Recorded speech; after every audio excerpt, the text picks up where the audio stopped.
Дараагийн мэдээлэл нийгмийн хамгааллын тогтолцоог үнсээрэн судалж шинжлэх хүрээнд 7 багц хуулийн төслийг боловсруулж өнөөдөр салбарын яамнаас танилцууллаа. Үүнд гэр бүлийн тухай хууль, нийгмийн даатгалын тухай хууль, тэтгэврийн даатгалын сангийн тухай хууль, хувийн тэтгэврийн даатгалын сангийн хууль, халамжийн хуулиуд нэрлэгдэж байна. Дээрх хуулиуд батлагдсанаар нийгмийн хамгааллын тогтолцоонд учирч байгаа гажуудлууд засагдах боломжтой гэж үзэж байна.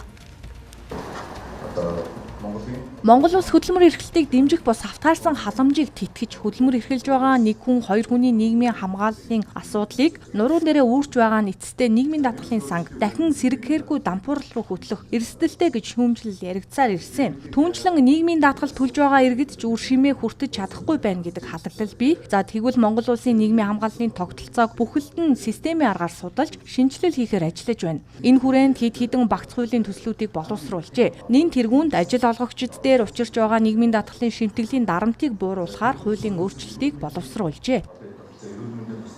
Ажил олгогчид нар өнөөдөр юу хийж байгаа вэ гэхээр цагаар ажиллаж байгаа, хөлсөөр ажиллаж байгаа энэ гэрээнүүдээр давхцсан нийгмийн даатгалыг шимтгэлийг аваад байна. Тэрийгэ болооч гэж одоо нэг л гэрээнээс авдаг болооч энийг бид нар хийж өгч байна. Энэ дээр үүсэж одоо ажил олгогчид нар дээр бид нар чинь баруун үнсэн 500 орчим тэрбум төгрөгийн хөнгөлөлтүүдийг хийж байгаа. За иргэдэд бид нар нийгмийн даатгалын шимтгэлийг төлөвлөж байгаа иргэд бид нарт ашиггүй байна. Шимтгэлээ бууруул гэж байгаа. Иргэдээр шимтгэлээ чинь бууруулахгүйгээр шимтгэлээ чинь бодтой хоримтлал болгоё.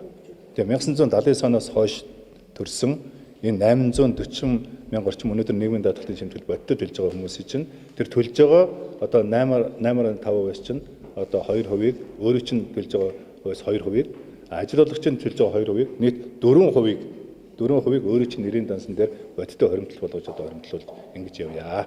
Энийхээ хоримтлалынхаа өгөөчийг үргэлжлэл гэдэг ийм л одоо үйл явдал. Тэгэхээр хувийн тэтгэвэр бол цэвэр хувийн менежменттэй байна. Актив мэдээж хяналтанд ор байна. Тэгэхгүй бол энэ 20-30 жилийн дараа хувийн тэтгэврийн компаниуд манайх мөнгө алдсан. Танд өгөх мөнгө байхгүйгээр суугадаж бас болохгүй тийм ээ. Энийг бол санхүүгийн цэцэл хороо хянахаар гэхдээ их маш нээлттэй байхаар хөрөнгө оруулалтын төрлүүдийг маш өргөн хүрээнд тавьж өгөхөөр зарим хөрөнгө оруулалтын дээр тухайн одоо даатгалагч бол өөрөө оролцохоор ч юм уу тийм ээ. Ийм маш тийм одоо сонгодог тэтгэврийн загварыг харуулсан юм хуулийн төсөл байна. Шууд нэг амьсгаар өргөс авсан юм шиг явчихгүй л дээ. Одоо бол үндэс суурьаа сайн тавьчих юм бол бид нар үе шаттайгаар бол эхлээд хагас сурвалжлалын тогтолцоон шилжих ёстой. Одоогийн энэ зарчмаар бол тэтгэврт гарна, суурь тэтгэврээр тогтоолгоо нэг хэсгээр нь бол нэмэлтээр бол одоо хичнээн хуримтлуулсан төчнөөнийг авдаг ийм тогтолцоор явна. Энэ дээр нь бол энэ сангийн менежментийг давхар хийдэг асуудалтай нь оруулж ирж байгаагаар онцлог байхгүй. Тэгэхээр зэрэг энэ залуучууд маань бол энд бас итгэж болно. Мөн халамжийн бодлогыг илүү уян хатан болгож зорилттой бүлэгтэн чиглүүлэх, хөдөлмөр эрхлэлтийг дэмжих, нийгмийн даатгалын шимтгэл төлөвч иргэдэд суурь тэтгэвэр, нэмэлт тэтгэвэр, хувийн тэтгэврийн сан бүрдүүлэх эрх зүйн орчнуудыг бүрдүүлэхээр хуулийн шинжилэлүүдийг хийхээр ажиллаж байна.